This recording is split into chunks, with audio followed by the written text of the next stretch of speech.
Celebrity cricket league వివాదంలో చిక్కుకుంది. అనుమతి లేకుండా ఓ ఆల్బమ్ కు చెందిన మ్యూజిక్ వాడుకున్నందుకు నిర్వాహకులపై కేసు నమోదైంది. ఇలా తమ సంగీతాన్ని వాడుకోవడం కాపీరైట్ కు విరుద్ధం అంటోంది ఫోనోగ్రాఫిక్ పర్ఫార్మెన్స్ లిమిటెడ్. దీంతో కాపీరైట్ యాక్ట్ కింద 51, 63 సెక్షన్ల క్రింద కేసు నమోదైంది.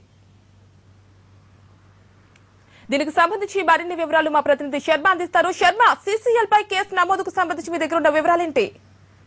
యామిని ఫోనోగ్రాఫిక్ పర్ఫార్మెన్స్ లిమిటెడ్ కు చెందిన senior executive Srikanth Nayak Uppal police station లో ఫిర్యాదు చేయడం జరిగింది. నిన్న CCL match Uppal Rajiv Gandhi international stadium లో జరిగింది.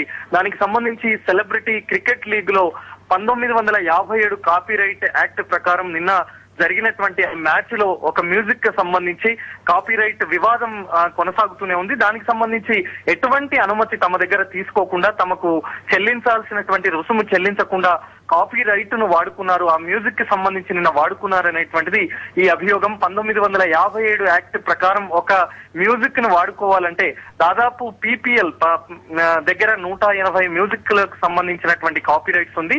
దానిలో నిన్న వాడినటువంటిది ఒకటి. కాబట్టి ఈ కాపీరైట్ యాక్ట్ ప్రకారం నిన్న జరిగినటువంటి వైలేషన్ జరిగింది అనేటువంటిదే ఈ శ్రీకాంత్ నాయక్ తన ఫిర్యాదులో పేర్కొనడం జరిగింది. ఈ ఫిర్యాదు ఆధారంగా ఉప్పల్ పోలీస్ స్టేషన్ లో కేసు నమోదు కావడం జరిగింది. ఎఫ్ఐఆర్ కూడా నమోదు చేశారు. సెక్షన్ 51 అలాగే 63 సెక్షన్ల కింద కేసు నమోదు చేసి దర్యాప్తు చేస్తున్నారు.